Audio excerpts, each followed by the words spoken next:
Assalamualaikum warahmatullahi wabarakatuh. Selamat pagi, siang teman-teman semuanya.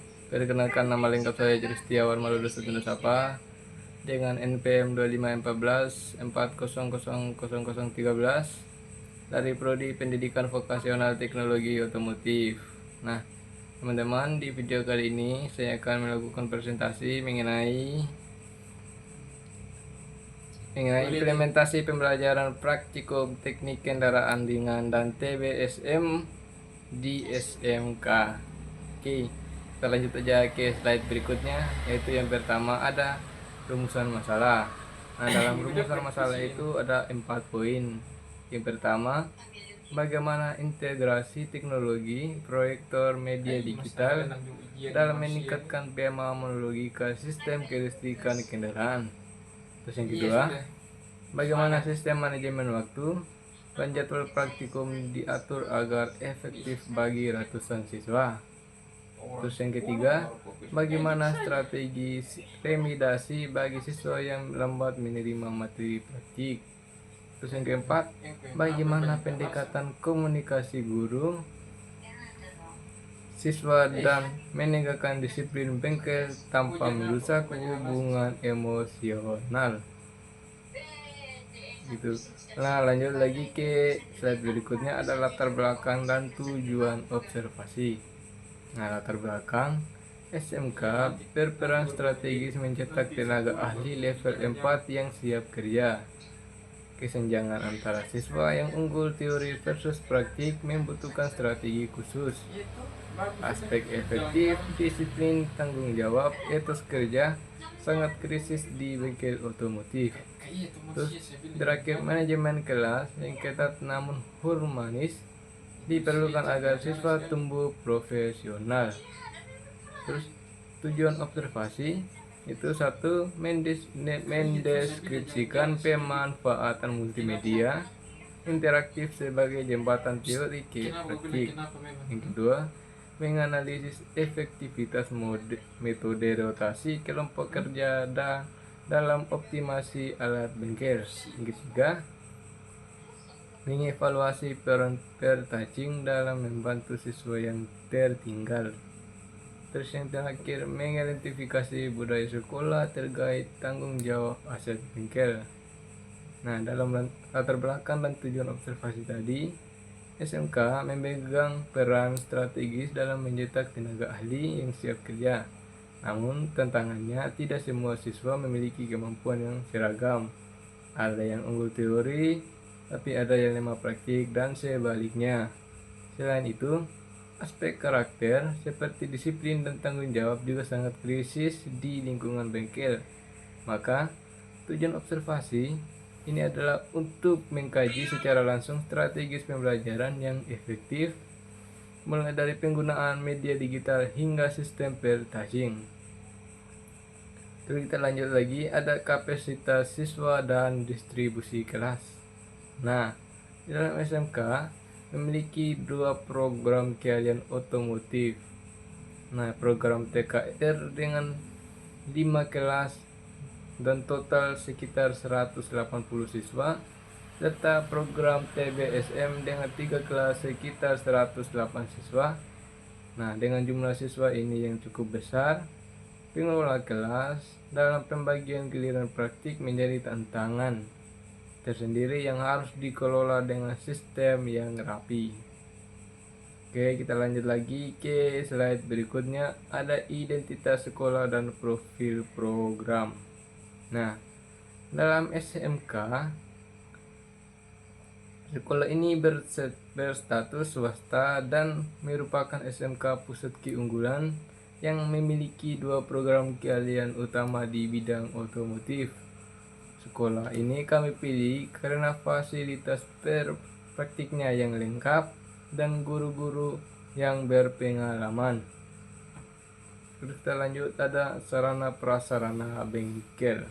Nah, fasilitas bengkel di sekolah ini cukup lengkap.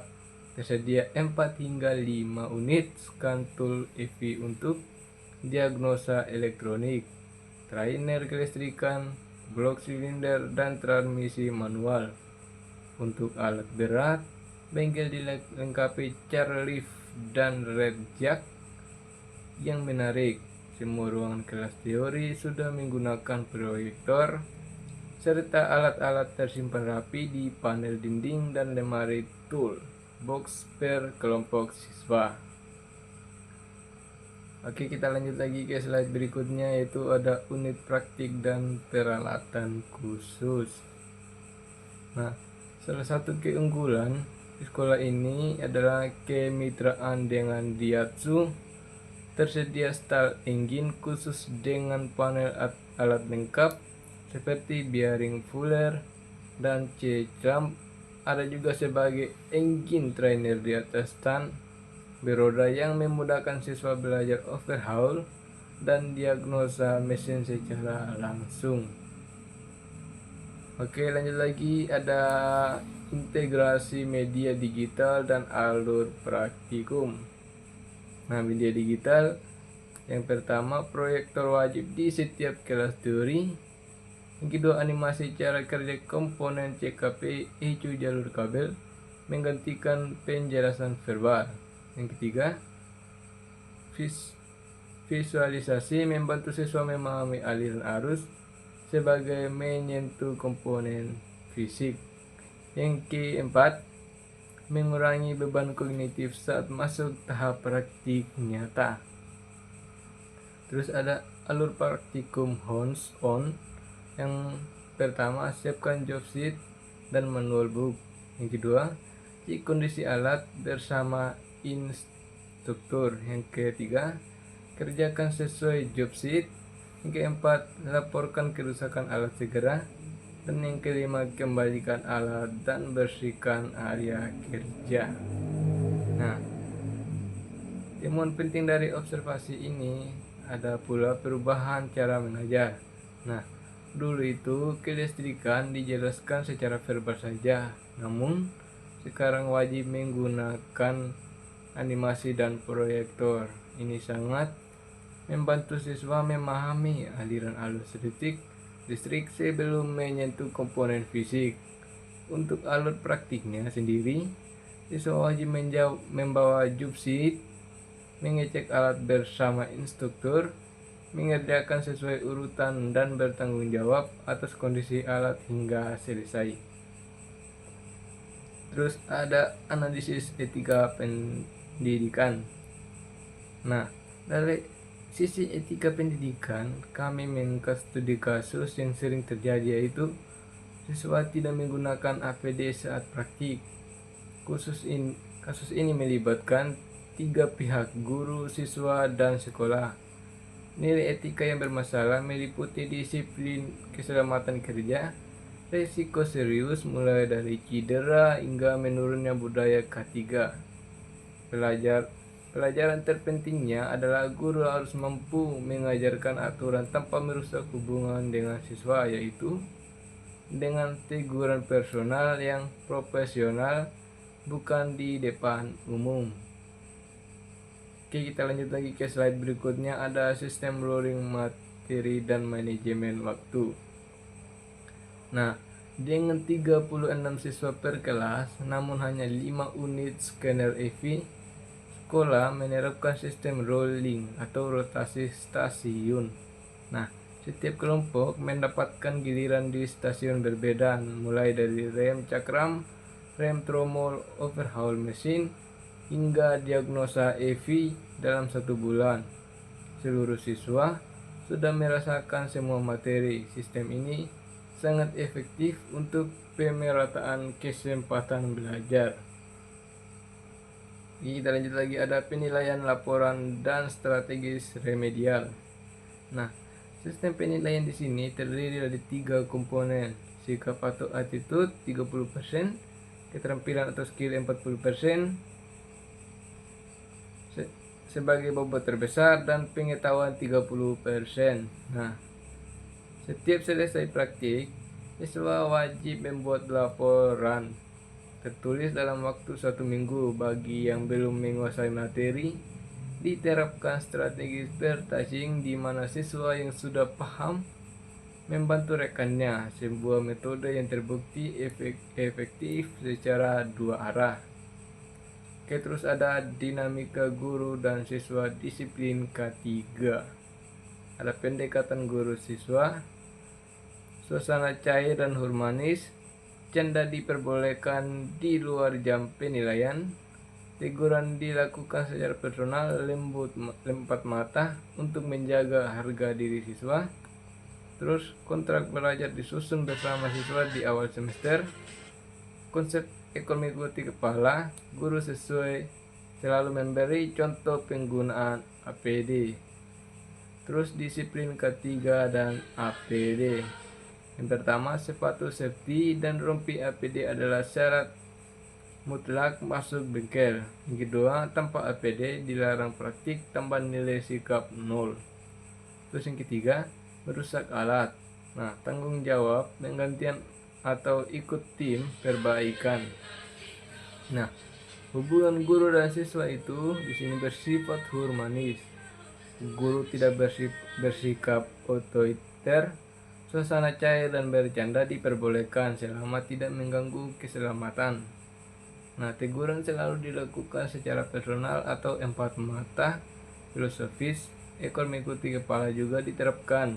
Artinya, sanksinya personal sesuai kontrak belajar yang disepakati bersama di awal semester. Oke, kita lanjut lagi ke slide berikutnya. Ada dokumentasi kegiatan observasi. Nah, berikut adalah dokumentasi foto selama kegiatan observasi berlangsung, mulai dari kedatangan kami di SMK, kondisi bengkel terkini, otomotif sebagai SMK pusat keunggulan, area bengkel dengan Hyundai Class Car, stand engine Rainer, ruang stall engine Daihatsu, hingga sesi diskusi kelompok mahasiswa di area bengkel. Oke, kita lanjut lagi. Di sini ada kesimpulan dan rekomendasi. Kesimpulan, SMK telah mengimplementasikan pembelajaran vokasi berbasis kompetensi yang sulit. Integrasi animasi digital terbukti efektif meningkatkan pemahaman sistem kelistrikan. Sistem rolling memastikan pemerataan kesempatan praktik di tengah keterbatasan alat. Pendekatan humanis guru menciptakan lingkungan belajar yang kondusif dan bermartabat. Budaya K3 dan tanggung jawab alat ditanamkan secara konsisten sejak dini. Terus ada rekomendasi, penambahan unit scanner EV untuk mengurangi antrian di stasiun diagnosa. Kedua, pengembangan konten animasi digital yang lebih interaktif dan up to date. Ketiga, peningkatan kapasitas ruang bengkel agar rasio siswa per alat lebih ideal. Keempat, program pertaching diformalkan sebagai bagian dari penilaian kepemimpinan siswa. Yang kelima, dokumentasi SOP bengkel dalam format digital untuk kemudahan akses siswa. Oke teman-teman semuanya, mungkin sekian dari presentasi saya di atas tadi. Saya mohon maaf yang sebesar-besarnya jika ada salah kata dalam penyampaian presentasi di atas tadi. Saya mohon maaf yang sebesar-besarnya. Saya akhiri. Assalamualaikum warahmatullahi wabarakatuh.